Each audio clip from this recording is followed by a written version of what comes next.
Velgrynd unleashed a technique that could collapse all matter in an instant. Ciel reduced it to a calculation. Then, to save Veldora's core, I had to devour the dominated body of a true dragon. The result? I evolved into an ultimate slime. AI Anime and Manga presents. If you're enjoying these AI anime adaptations, please leave a like, drop a comment, and subscribe. YouTube members get early access to new episodes, and every bit of support helps keep the project moving. Now, let's show the Empire what happens when you mess with my friends. As ordered by Rimuru, Ciel, formerly Raphael, took action to intercept Velgrynd. Her burning breath was easily blocked by Uriel's absolute defense. It stunned the dragon into silence.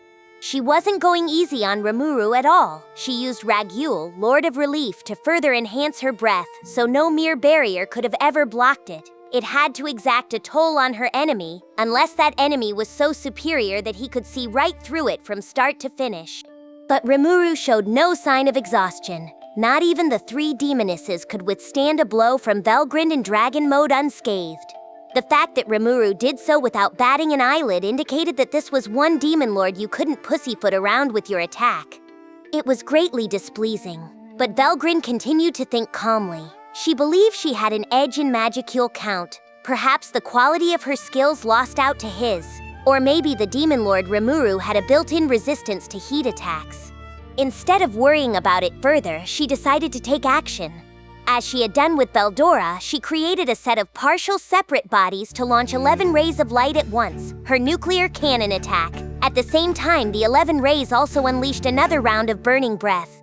This multi-stage 22-part heat attack had enough temperature to easily vaporize an asteroid. If Rimuru survived this, then clearly heat didn't work on him. The results were a little hard for her to swallow. The heat rays deployed at converging angles to prevent any escape shot at Rimuru, but all of them were repelled by the shield of light he conjured. Velgrynd's thoughts snapped with frustration. Damn it! He blocked it with absolute minimal movement, like he calculated that to perfection. Velgrynd was no longer enjoying this. Seeing Rimuru be impervious to heat enraged her.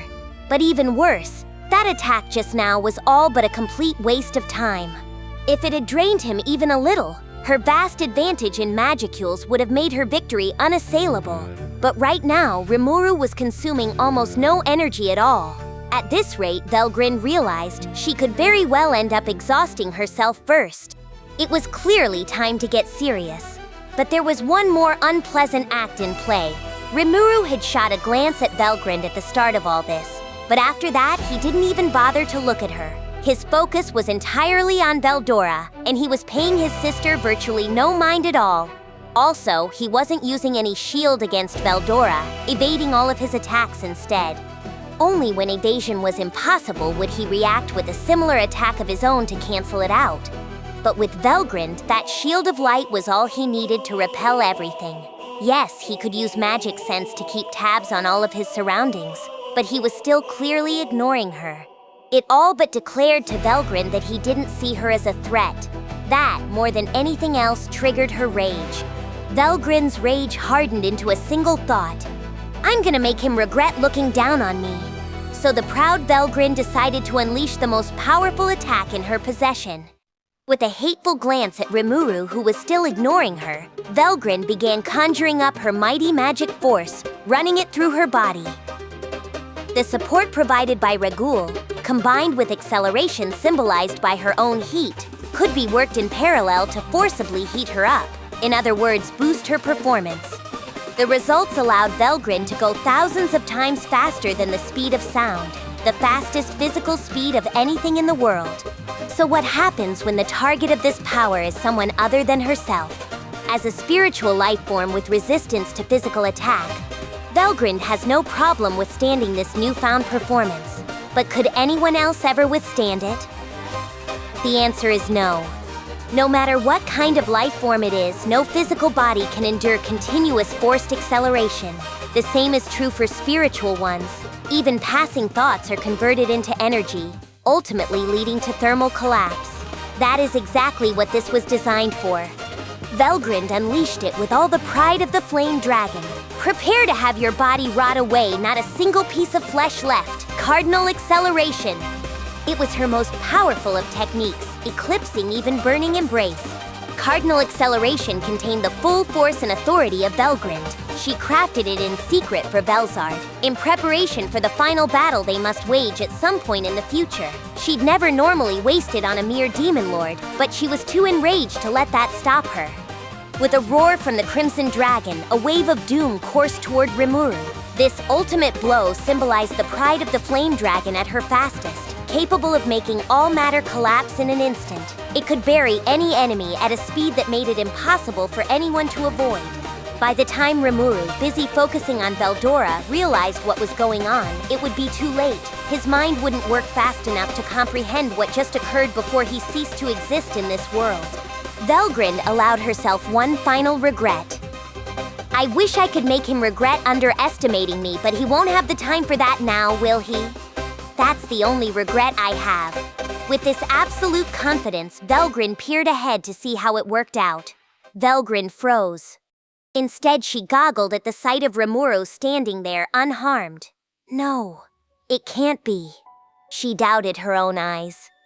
There was absolutely no way that anyone could withstand an impossible-to-avoid, utterly lethal blow like that without a scratch. Even the Demon Lord Guy Crimson himself, even her sister Velzard the Ice Dragon, could have been taken down by it, or at least Velgrynd thought so. Velgrynd demanded, "You're unharmed? That's impossible. My Cardinal acceleration works against every type of barrier and defensive skill.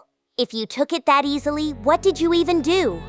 Velgrynd was clearly losing her cool. If he had canceled out the attack somehow, that was one thing, but no barrier could ever have deflected it. The reality of it all was too much to grapple with. It gravely affected her composure. Rimuru answered with a shrug. Well, it was a close call, yeah, but given the impulsiveness of it, it was pretty easy to eat up, you know.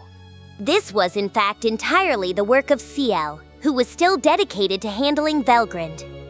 It worked out exactly as calculated. Rimuru's assistant was attempting to make Velgrynd attack him. Ciel put Rimuru before everything else, doing as it was ordered without getting in his way, and that was enough to shut Velgrynd down. It ran Analyze and Assess on the dragon's nature, selected an effective response, and put it into action. One example of this was the Shield of Light Rimuru had been using, which had a special effect on Velgrynd's powers. Ciel, the sum of all its integrated skills, had all of Rimuru's ultimate skills under its control. One of those ultimates was Belzebuth, Lord of Gluttony. Ciel had just used its predation skill, gaining an immediate grasp of Velgrynd's Cardinal acceleration, and the Isolate skill to capture and banish the attack into complex space, an evolved version of Rimuru's stomach. That attack was certainly capable of destroying Rimuru. It couldn't be defended against with normal methods, and even Raphael's computational power wouldn't have been able to deal with it. But Ciel wasn't Raphael. No longer a mere skill. It had evolved into a presence on a different dimension from the Lord of Wisdom. And no matter how the enemy may attack, as long as Ciel could determine the nature of the attack, it was not a problem. Something it just proved in the way it wielded Belzebuth. Once Isolate was invoked, all that remained was to absorb the energy in complex space. When used like this, the complex space ability of Belzebuth was transformed into a defensive measure as stout as absolute defense from Uriel, Lord of Vows.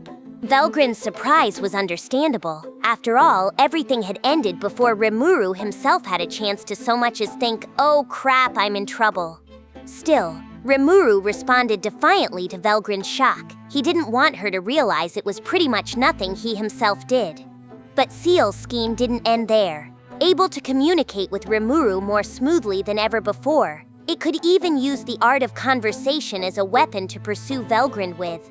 But speaking of Velgrynd could barely hold the thought together. "You have to be kidding me. You consumed it? You simply ate up Cardinal acceleration, my greatest ability?" She couldn't comprehend what Rimuru meant. It was still the middle of battle, but she was too stunned to move, and even though it was for just a moment, it was a fatal error. Rimuru pressed her before she could recover.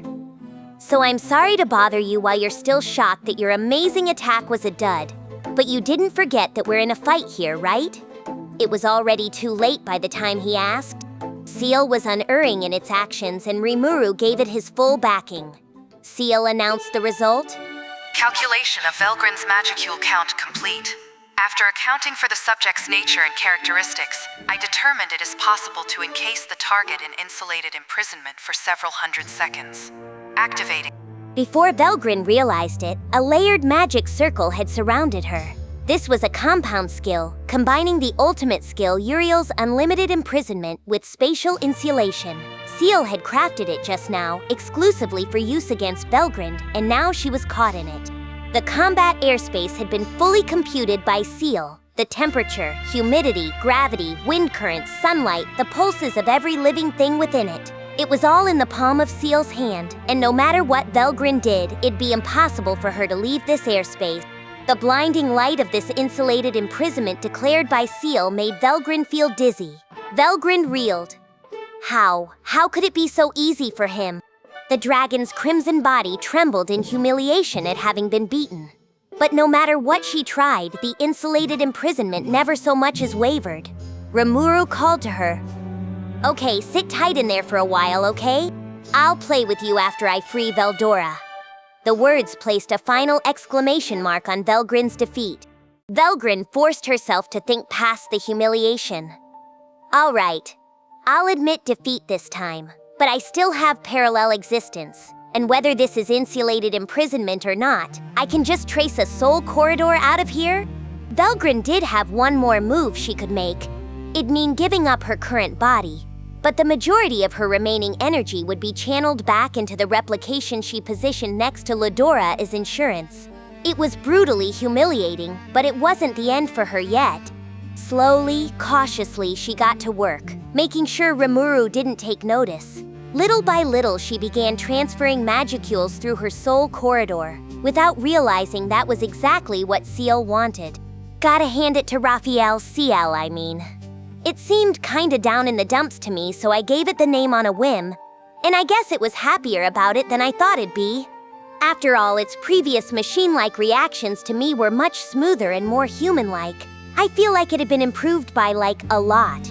It was in such great shape now, I wonder what happened to it just beforehand. It had gone into auto-battle mode on me several times in the past, but now it was activating skills and doing all kinds of crap. The scale of it all was totally different. Even Velgrynd, who seemed so overwhelming to me, was no match for it. Its suggestion, to have her activate her finisher skill, then wait for her magicule count to dwindle right afterward, was a perfect strategy. The combination of my abilities and the way she responded to certain things was what made it work, which makes it sound easy, but I have no idea how much computing power it'd take to make this possible. We were hopelessly outclassed in magicule count after all. So if we wanted to cage up this superior opponent, we needed an insulated imprisonment built efficiently and with only the elements I enjoyed an advantage in. Call it a calculated prison I created with my partner. That's what it took for Ciel to score a complete victory. The crux of this operation lay upon whether or not I could withstand Velgrynd's attack. Ciel's computation said I could, and I trusted it on that. But if she misread that, it'd be the end of me too. Why did I trust it? Simple. I was dealing with Veldora, and I told Ciel it was in charge of Velgrynd. I knew it could do it too, and it lived up to my expectations perfectly, even better than I had imagined. Ciel used my abilities more skillfully than I ever could to fulfill the job. That's my partner for you. Now I was more impressed with Ciel than ever. So thanks to an unexpected boon, Ciel was now more dependable than ever for me. But I couldn't forget my objective. Before Velgrynd made another move, I needed to free Veldora's mind. So how many seconds can we hold her back exactly? Ciel answered with exact calm. Even if Velgrynd went on a violent rampage, the insulated imprisonment will hold for a total of 200 more seconds. I don't think we need to worry about that, however. Why not? Even 3 minutes and change were something to be grateful for, but Velgrynd's still a major threat. I can't just ignore it that whole time. No, as predicted, Velgrynd is currently trying to escape. I knew she could use the soul corridor to transfer energy away from her, so I considered the possibility that she'd flee without worrying too much about this replication before us. I see? Or I think I do. If any replication could be made into her real body, there was no major need to force her way out of this insulated imprisonment. Or maybe there was, and that was why Ciel created a loophole for Velgrynd to try and exploit. That's right. Velgrynd showed her hand too much, bandying around parallel existence and not hesitating to use it against the three demonesses in Veldora. I had been monitoring all of that, so there was no shortage of material for Ciel to analyze. Velgrynd's parallel existence couldn't produce an inexhaustible supply of clones. Ciel must have measured her magicule count to the point that it knew the maximum amount she could hold. And once we knew that, we'd understand how many more replications we needed to churn through before she was defeated. Ciel, meanwhile, worked backward from there. It saw that Velgrynd probably had an insurance policy on hand, and so it baited her into escaping into it. I'd probably do the same thing if I had a power that useful, but my replications didn't have access to ultimate skills. A little annoying, but I was willing to admit defeat there. In the end, the seemingly omnipotent parallel existence could only really be used either as a decoy or against a weaker opponent. I mean, it's still extremely useful insurance and a nice asset to have depending on the opponent. I can think of a few fun ways to use it. But it just didn't seem effective against someone of equal or higher rank. But Ciel was the one who exposed that weakness for all the world to see. Like, I'm actually kinda scared of its computing ability. Everything was going exactly as Ciel wanted. Like it was predicting the future. The progress it's made is kind of exasperating, but either way, Ciel's my partner. Best to stop worrying about extraneous stuff and get on with the objective at hand. Ciel had conquered Velgrynd, strongest of the true dragons, and I sure wasn't gonna fall behind. All right. But just in case, I'm gonna put all my power up against Veldora right now so I can be assured to wrap up in under 200 seconds. Give me a hand, Ciel? As you wish. I, or Ciel and I guess, squared up against Veldora, our primary mission. Ciel had earned me some precious time. Not a lot, maybe, but for us it may as well have been infinite. I'd never live it down if we didn't make the most of it. Could we do it? That wasn't the question. We were doing it. That was the determination in my mind as I resumed my attack on Veldora. Release Veldora, then defeat Ludora. Those were my objectives, and it's what I wanted to do, not just because Guy asked me to. Ciel's birth had surprised me so much that, without anticipating it, I was back to my normal state of mind. My serenity had long since returned to me, but that didn't mean my anger was gone.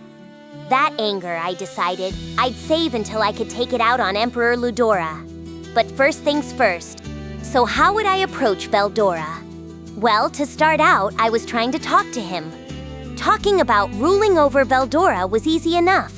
But we were dealing with a true dragon with gigantic amounts of energy. It must take an incredible effort. Taking over the will of a spiritual life form is one of the most difficult tasks I can think of, in fact. As I saw it, there were several types of subjugation like this. One was charm-based. You made the subject follow your will, heart and soul. Another was coercion-based, taking away their free will and forcing them to obey. A third was total domination, where the target wasn't even aware they were being subjugated. The list went on and on.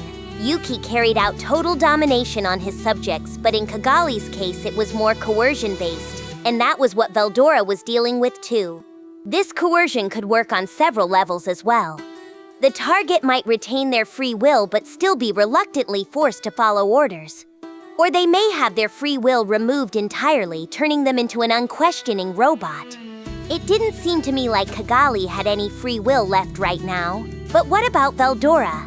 Spiritual life forms all had incredibly strong wills, something that I didn't think could be erased so easily. So I decided it'd be worthwhile to try calling out to him. But Veldora's resistance was just too fierce. I assumed his orders were to eliminate the enemy, i.e. me, but he was just vicious, throwing all restraint out the window. Even with Ciel handling Velgrynd for me, Veldora alone was nonetheless proving a tough match. I still had my assorted storm-type skills on hand, so it was possible to cancel out his moves. But with the off-the-charts power he boasted, just doing that kept my hands full. We weren't really in a conversational mood, in other words. That was where we were at when I decided to let Ciel defend for me. The control probability thing was tricky, but I trusted that Ciel had a handle on it. Now the real work begins, I thought as I tried getting closer to Veldora. Gales of wind were flying around me, but my location was as calm as the eye of a hurricane. It was like really relieving. Everything from Veldora was being offset, and Ciel wasn't even as frantic as I was a moment ago. It barely even touched my magicules. And best of all, I was in incredibly good shape. Of course. The demons serving you have been sending you food chain-based support through their soul corridors. Oh, was that it? It felt like I was getting stronger. But thanks to my other allies, I was holding my own against Veldora. Once I was aware of that, there was no way I could fail. After finally reaching a spot right in front of Veldora, I took the opportunity to call out to him. Sorry to keep you, Veldora. Do you recognize me? No reply. Well, he did let out a thunderstorm roar, but other than that, nothing. I lashed out at him with my fist, unconsciously irritated. But as anyone could have expected, it didn't stop him. The attack would have needed an element of magic force, not just physical, or else it'd never damage him much. But that was okay by me. My goal was to wake Veldora up, not kill him. For now, I'd just give him a good beating instead. So I continued to hit Veldora in the face as hard as I could. I was actually too close range for much of his attack repertory to work.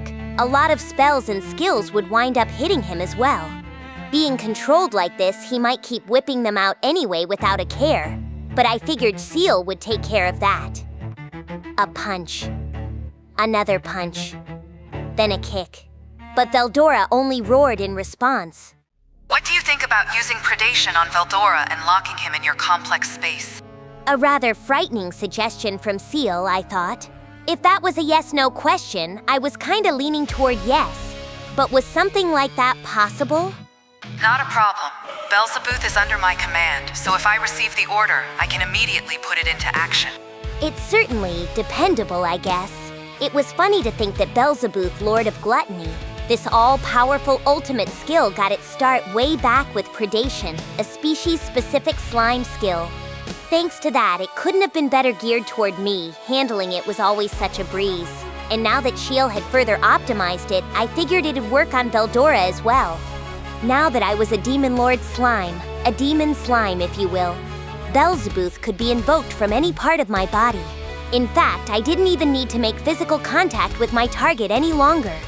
It took on more power the closer I was to the other party though, so now that I was in point-blank range of Veldora, I expected serious performance. Anyway, my mind was made up. Thanks for causing me all this damn trouble, Veldora.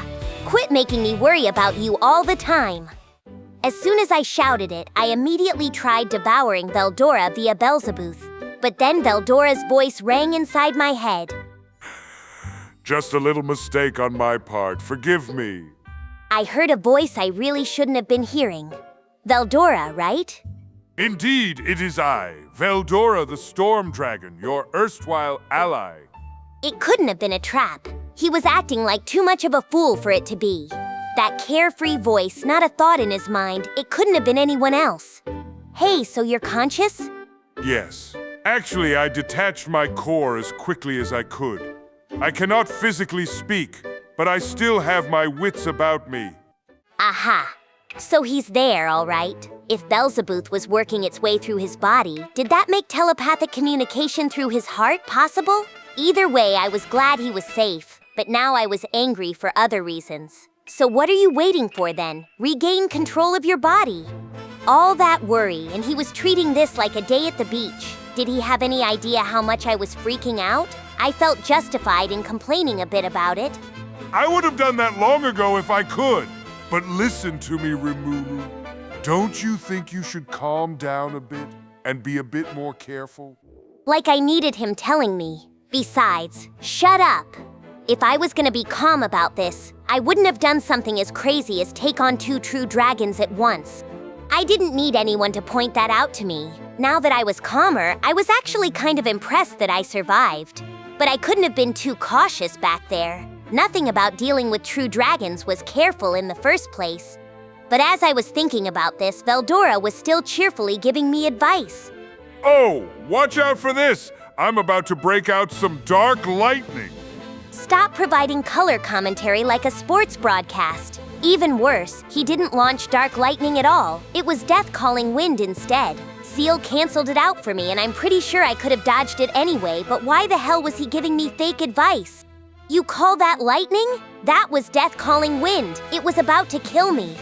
My complaints were met with a half-chuckled excuse. Oh, sorry. It seems I've yet to gain a full grasp of my body. I can sense myself activating a skill well enough, but I can only identify it right about half the time. So he wasn't being helpful then. My enemy had control probability too, which meant it was likely safer to just ignore Veldora's predictions. All right, you don't need to do that, so can you just shut up for me? It wouldn't be very funny if I trusted random nonsense from you at this critical moment and it killed me, would it? I'm really disappointed in you. This made Veldora start panicking a bit. Wait, Rimuru, wait! I'm doing my best here. Let me help you a little. He was desperately arguing his case, but there wasn't much to back up his claims. I had to put reason first here, not emotion. Besides, I already had his cooperation. Just hearing Veldora's voice did a lot to ease my concerns. Well, I'm just happy you're all right.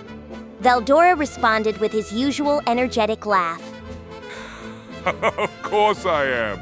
I'm the strongest of all dragons. Right. That was a relief. But then... Besides, it wasn't Ludora who cut off our soul corridor, but I myself. I have never truly lost in battle at all. Huh? What's this dude talking about? What do you mean? Oh, it's simple. When I was busy focusing on that man Kondo's attack, Ludora tried to assert control over me.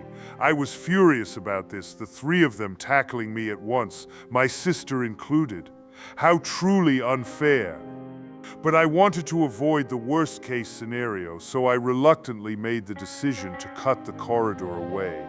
Sounds to me, Mr. Strong Dragon, that you were being a little careless there, weren't you? There's no such thing as fair or unfair on the battlefield. Stop acting like that was so noble of you. What the hell were you even doing? I've been constantly telling you never to let your guard down. I never thought you'd be lecturing me under these circumstances. Veldora seemed to be enjoying this to no end. It was appalling. Appalling and pointless to tolerate any further, so I moved on. So the decision you made was to shut down our soul corridor? Indeed. I reasoned that Ludora's domination would have affected not only me, but you as well through the corridor. So he hurriedly turned it off to protect me? Well, if that's the story he gave me, I really couldn't be mad at him any longer. All right, great. Well, in that case, sit tight while I take care of this. Very well. I have not a worry in the world. Nice to be relied on like that. Right. I'll have you free in a moment, so hold out a bit. How wonderful to hear. I will trust in that, my friend. So I knew what happened to Veldora. He had lost control over his own body, but his core was still intact. He didn't have the power to regain control at the moment though, so I'd have to sort that out for him. I didn't expect problems. If his core was all right, I could figure the rest out. Here was one idea. Ciel, if we have Veldora's core in hand, would we be able to revive his ultimate ability, Veldora, Lord of the Storm? Not a problem. All information related to the skill has been retained, so once a soul corridor is reconnected to Veldora's core, the ultimate ability can be restored. Well, that was easy. In short, all I had to do was consume Veldora in front of me and retrieve his core. Now I just had to make my move. Piece of cake. Okay, time to defeat this foe. Veldora, the Storm Dragon, the strongest in the land, and so on. We now had a clear path towards solving this problem, so I decided to get this over with fast. There were two problems still in play, my time limit and the location of his core. In terms of time, I still had a lot of that. We had been using hasten thought to minimize the time spent on that last conversation, so only a few seconds of real time had passed. Even with the attacking and defending that took place in between, I still had over 3 minutes to work with. The problem was the core's location. It was inside his body, close enough that I could communicate with it via telepathy, but pinpointing its exact coordinates was actually pretty tricky. Should I accidentally destroy it in the process, all would be lost. This mission would be a failure, and Veldora would go through the reincarnation process. Normally, you'd never have to worry about this. The core of the creature is the most heavily protected part of it. But in Veldora's case, his core was detached from his main body, leaving it fairly defenseless. A careless strike in the wrong place could wind up landing a direct hit, which would be beyond unfortunate. It'd free him from Ludora's control, I'm sure, but it'd also wipe out Veldora's current personality, and it wouldn't restore our soul corridor either. That had to be avoided at all costs. If I could devour Veldora all at once, I wouldn't need to worry about any of this. Sadly, though, swallowing him whole wasn't possible, even with my complex space, not without his consent. I could try weakening him and cutting down his magicule count a bit, or I could try some more predation on him, being careful not to damage the core along the way. Now that I thought about it more, actively damaging Veldora's body seemed like a non-starter. Maybe clocking him on the head a few times like I did before was kind of scarily dangerous. I came in thinking it'd be hard to damage him, much less defeat him, and now he seemed like this fragile figurine to me. Of course, a bolt or two of magic wouldn't even scratch him, and a random punch or kick would achieve little as well. Only when you add the effects of an ultimate skill to these attacks does the damage become more substantial. Even disintegration, the most powerful of holy magic, could only do a little bit of damage against Veldora's gigantic frame. The durability of these true dragons was no joke. It's what made them true dragons. So yeah, I think some attacking is safe enough, but you never know what'll happen if you hit someone in the wrong place. That was doubly true now that Veldora didn't have control over his own body. There was just no telling what he would do. Thus, until I knew the location of Veldora's core, it was safest not to launch any attacks. That meant I had just one way forward. I needed to put my nose to the grindstone, use predation to eat away at him bit by bit, and hope I find the core along the way.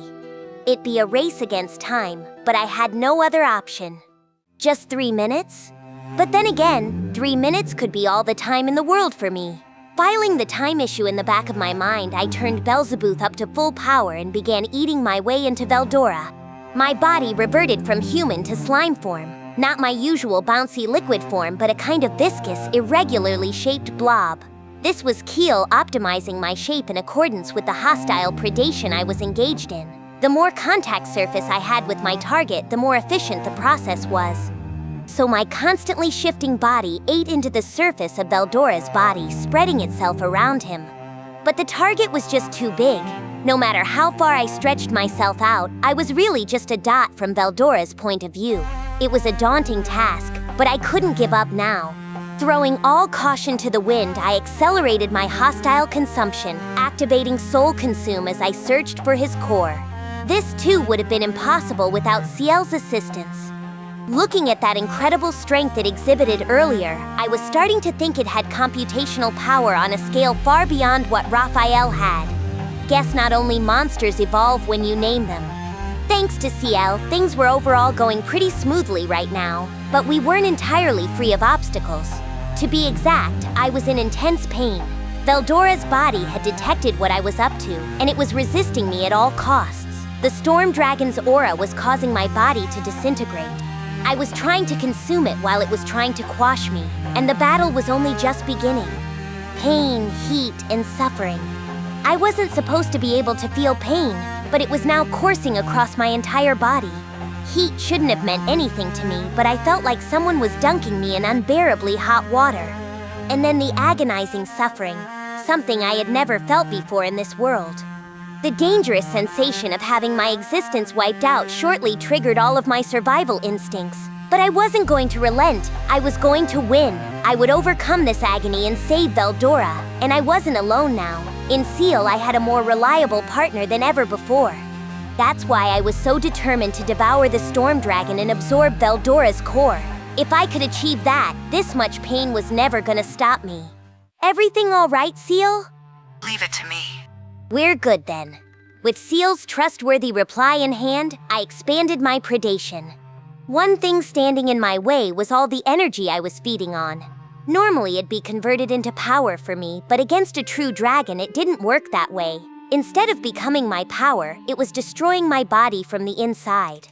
I suppose dragons are so powerful down to the individual cell level that nothing can ever bind them down. Somehow this dragon got taken over by the enemy anyway, but no point whining about that now. Whenever part of my body is lost, infinite regeneration kicks in to rebuild and replace it. That was one way I could forcibly take in the energy I was consuming. It'd be a lot easier if I could just throw it away, but that wasn't gonna happen. I had to analyze and assess all this energy first, or else I might wind up damaging Veldora's core. It was a really tedious process, but it was still the best way. Such was my decision after conferring with Ciel. Now it was up to me to keep going with it. I put my mind on cruise control as I kept up my work. The clock was still ticking, but I was dealing with a huge target. I began worrying that we might not make it, but I still had faith in Ciel. We were guaranteed to make it in time. I had some free time, so I performed some analysis work. Would you like to hear about it? For a moment, I had no answer. What do you mean you had some free time? I'm kind of in horrifying pain right now. What are you even up to? I was performing an analyze and assess process on Velgrynd's powers, examining her Cardinal acceleration while she was isolated in complex space. No, that was a rhetorical question. Wait, you figured it out? I failed to reproduce the power, but it is possible to develop a very similar technique. You're crazy, Ciel. Maybe I should just assume that it's reading my surface consciousness at all times. Better be more aware of my mental barriers, I guess. I'll have to think matters through on a deeper level than before. Still though, getting to imitate Velgrynd's most powerful move, as Ciel breathlessly claimed, would be pretty cool. That, despite the fact you can't copy ultimate skills just by observing them. Wait a minute, what else was it analyzing? I decided to ask it directly, despite my trepidation. What else have you been analyzing? Ciel eagerly spoke up, as if it had been waiting for the question. Right. I have also finished analyzing Stormblast. By taking advantage of the remainders from the skill Veldora, Lord of the Storm, this skill is now available for use. Wait! This is major news. I practically don't even feel the pain any longer. That sounded like such an incredibly difficult analysis to make. I was unsure if I could believe it at first. It acted like this was just some side project. No, it is true, and that is not even the important part. Here's the main thing. I couldn't help but have that reaction in my surface consciousness. But whatever, no point hiding stuff from it anyway. It was convincing enough, though. I still had the ultimate skill Veldora, Lord of the Storm, in me. Taking advantage of that, I could see how I could reproduce Stormblast well enough. That's a pretty damn powerful skill, so it'd be nice if I could grab it for myself. I was happy for that, and despite my initial surprise, I suppose performing that kind of work wasn't too unusual by Ciel's standards. At this point, I was more curious about what Ciel thought the main thing was. So what is that? I have completed analysis of the storm dragon you have been predating. This will make it possible to transform your body composition into the same type as a true dragon. Would you like to carry this out? Pardon? That's a pretty casual way of saying something very disturbing, isn't it? Transforming my bodily composition into the same type as Veldora. And you're asking if I want to carry this out like it's a quick little errand. Now I'm a little confused. If I'm understanding this correctly, does this mean I would become a true dragon? That is the correct way to see it, yes. What? It's the correct way? Like, are you serious? Of course. So, would you like to evolve into a true dragon? Yes or no? I unconsciously executed a 3-part progression of evil laughter. Still giving me yes-no ultimatums, huh? I thoughtlessly noted as I gave the command, yes. Instantly, the pain I felt vanished. No pain, no burning, no agony. The storm dragon's aura no longer penetrated me because I had a draconic aura of my own. Now, the more energy consumed, the more I stored for myself. My magical count shot ever higher. I was afraid it'd expand to the point where it'd go out of control and explode on me. Not a problem. I will provide perfect energy management. Yeah, I'm sure you will. With Ciel, there was no need to worry. Now my true dragon self had an identical number of magicules as Veldora. Then I broke through the limit. With this, a new true dragon was born, and the moment I started being distracted from my current situation, I realized that any further delay in dealing with the storm dragon would be fatal. You have won, Rimuru. I am rather surprised to see you become a true dragon, but it seems my eyes never deceived me after all. Veldora, on the other hand, didn't seem too surprised as he rejoiced for me. He was acting like he'd raised me from a baby or something. But it goes without saying that his contribution to this was next to nothing. Besides, it was too early to be declaring victory. Veldora's core was the key to all of this, and I still didn't know where it was. Time to put the icing on this cake then. Right, let's get this over with. How dare some puppet like this call itself the Storm Dragon? How dare they? Consume it all, Belzebuth. At my order, Belzebuth devoured the Storm Dragon's body. With glee, I might add, not to mention tremendous speed. Now, things were incredibly one-sided in this conflict. The one who eats and the one who's eaten. The very embodiment of survival of the fittest, the curtain quietly fell on the epic battle. During it, we witnessed an evolution, a new birth, and a bold step into the future. The remnants of the energy that leaked away from me filled the area with a blinding light. The light of blessing. A light celebrating the birth of a new truth. This was the light that my old body, the one that hadn't transformed into a true dragon, emitted as it was converted into pure energy, and even it would be consumed by me as it faded from the world. With that, my goal was achieved in truly perfect form. When the light subsided, there was only one life form left, an indeterminate one. Veldora was gone. And now, as Velgrynd realized, the slime, the demon lord Rimuru, had consumed it. For several breaths, Velgrynd could only stare. How? According to what they knew, Rimuru was born from a pool of magicules that had leaked out of the sealed Veldora. But now that slime had consumed the storm dragon, its father in a way, and become the fifth true dragon of the world, this slime, the ultimate slime, took on the form of a human being after a few moments. A blade in one hand and wearing no clothing. He was between the age of 15 and 16, maybe about 5'3". Small, it was fair to say. But the amount of magicules contained within him was not only comparable to Veldora's, it far outclassed him. Those golden eyes, a beautiful almond shape, looked capable of seeing through everything. That hair, silver with a blue tinge, shone white like the moon. He was androgynous, and his face was more touchingly sweet than ravishing, but his divine presence made him transcend beauty itself. Now that pale skin was enveloped in an evil aura of black and gold. He whispered something, an expression of frustration, and the demonic energy covering his body transformed into a divine full-body outfit, jet black in color. This was crafted through the skill Create material, a specialty from the demon race. And even though it only used the magicules leaking out from his body, it was impossible to gauge just how strong it would be as armor. Like flipping a switch, Rimuru suppressed the flow of excess energy. Then he grinned out of one corner of his mouth, satisfied at what he saw. Velgrynd was watching from her prison cell, interrupting her energy transfer in the process. She was stunned, unable to believe what was happening before her eyes. The battle between Veldora, her own brother, and the demon lord Rimuru should have been overwhelmingly in the storm dragon's favor. It was absolutely impossible for the slime to surpass him in any way. Otherwise, it simply meant that they were equals from the beginning. Velgrynd's thoughts raced. Is it a coincidence then?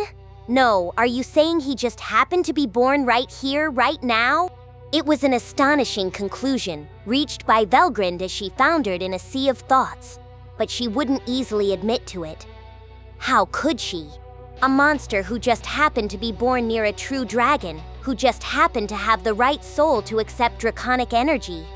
The chances were just too small to comprehend. If Rimuru truly was the fifth true dragon to be born, that would make him Velgrynd's younger brother. But it happened because he fed off Veldora, and Velgrynd couldn't abide calling something like that a true dragon. He was something akin to one at best, and she refused to admit anything so horrifying could exist. Her instincts told her to crush it here and now. It would be the only way to avenge her brother's death. Veldora was her darling little brother. Bratty, rambunctious, more than a handful to deal with, but still so boundlessly free. She envied him. Yes, she wanted to use him as a pawn, but it'd only be for a blip in time compared to the length of their lifespans. She certainly had no intention of rubbing him out of existence. Once she was done with him, she was going to give him his freedom back. And now, in Velgrynd's eyes, Veldora was gone. The moment Velgrynd realized that Veldora was consumed before her eyes, her anger blew away all sense of reason. Velgrynd roared, "My sweet little brother, how dare you!" She let out a raging roar. It was well past 200 seconds, and that roar was enough to shatter the insulated imprisonment. The flame dragon was enraged with no regard for her own self-preservation, and now she would unleash all her hostility upon Rimuru. Well, after eating up Veldora, it looks like I've been reborn into a new species. An ultimate slime, apparently, but it now made me part of the true dragons. Maybe a quasi-member, but still. I'm really not sure there was anything slime-like about me any longer, but I'll keep that my little secret. Too late to worry about that anyway. So I checked out my new body. My main one, the default form that I existed in without consuming magicules, had grown considerably larger. Or matured, maybe. I was now about as tall as a high school student, a female one, but still. I could adjust my externals to look any age I wanted, so it didn't really mean too much. I just thought it'd be pretty neat to show myself growing like this. The question was whether I could still move around and take action in this body comfortably. My slime form had grown too, to a diameter of 2 or 2.5 feet. That made me a little too big for a regular person to carry around, so hopefully I could retain my original smaller package. Anyway, I could work out the kinks later. For now, I had a problem. I was currently wearing nothing. Totally naked. That wasn't gonna fly. This weird aura was flowing out of me, hiding my naughty bits. But either way, very problematic. So I tried crafting some clothes. Tapping create material, a little something Diablo had taught me. I discovered that the process was actually easy peasy.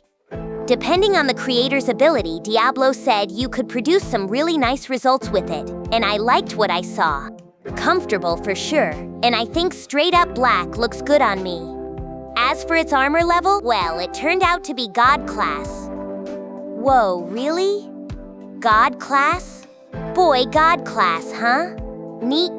Wait, what? This must be exactly what being flabbergasted feels like. I thought I had evolved a little, but I guess this proved it, huh? Perhaps my current power was even more tremendous than I had even imagined. And I suppose I could have seen it coming. Benimaru and the gang had evolved into awakened demon lords. But thanks to Food Chain, all that power was getting channeled back to me. That was likely one reason. And to that you could add all the power from Veldora I just consumed a moment ago. It was too much energy to store in my stomach as it previously existed, but now I had fully analyzed it and made it my own. So all of this had come together to create what I had now. Basically, it's entirely Ciel's work. Now I feel like calling Ciel simply by its name is rude. Time to pay it some well-earned respect and call it Dr. Ciel. Please don't call me that. I thought I heard someone talking, but I didn't care. The good doctor is so wonderful, isn't it? And I'll be expecting big things from it going forward, too. Leave it to me! Great. So now that I had some clothes on, I needed to make sure not to forget the task at hand. Veldora, are you okay? Quit making me repeat it again and again. But I am quite amazed to see you defeat my body without any hassle. Yeah, well, I was kinda too much in the zone to think about exactly what I did. But I'm so glad this worked out. Veldora and I were both safe, and it made both of us quite happy. And if we were chatting like this, I assumed Veldora's core was unscathed as well. All that remained was to reconnect our soul corridor and regenerate the ultimate skill Veldora, Lord of the Storm. Succeeded. No problems found. Dr. Ciel comes through again. Always doing the job without me having to micromanage it. Another perfect piece of work. Okay, so that was one objective achieved. And now that I had Veldora back, I really didn't have any business left with the Imperial Army. But you know what? My anger was just as intense as before, and I wanted to slam it into Emperor Ludora's face. Besides, if I ended the war on this rather indecisive note, it'd doubtlessly lead to future disasters. We'd come this far, so I really wanted to be thorough if I could. As a king, it was my job to eliminate any threats to my realm. Now that I'd regained my sense of reason, I was beginning to think it'd be all right if I left everyone but Ludora alone. But it's important not to let up. I had a job to do, and I had to see it to its end. Maybe I didn't mind ending it here, but the enemy might have had ideas of their own. And as if to prove that point, Velgrynd was still alive and well before me, staring at me and brooding inside her prison cell. Route confirmed. The next episode and full playlist are ready. Then don't stop here. Keep watching in story order and subscribe before the next part drops.